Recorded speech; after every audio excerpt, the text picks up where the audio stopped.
one thing that you mentioned that was interesting was in terms of what caused it. I see disc prolapses as a consequence of bad spinal mechanics. So for some reason, this disc has come under stress and the disc has been forced out.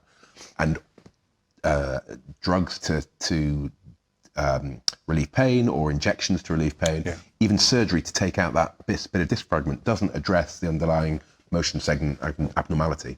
So the key is then to work with, in my case, physios or ERIs to try and restore that either before or after surgery if they do have an operation.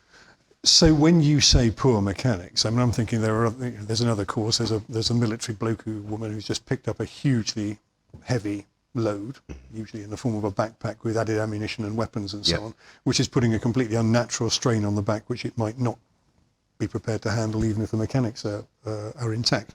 And that might apply to bodybuilders or other people who use the gym a lot in our clinics.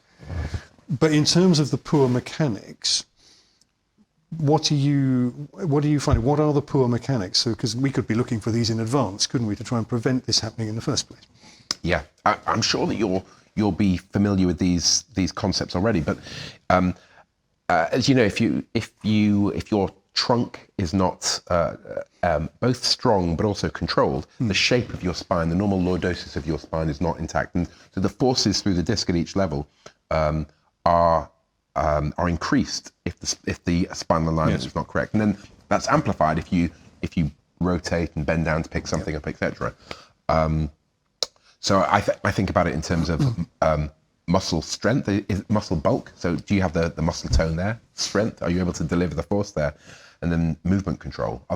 Is your trunk working in one to deliver force, to transmit the force from your legs up and down and vice versa? And interestingly, you say that. I see a lot of people with disc problems.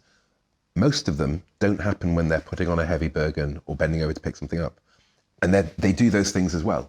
So it's interesting to think why that innocuous stretch or bending out to pick something up is the trigger for it. But without doubt, it's a culmination of lots of micro injury exacerbated by one bigger injury, I think. Yeah.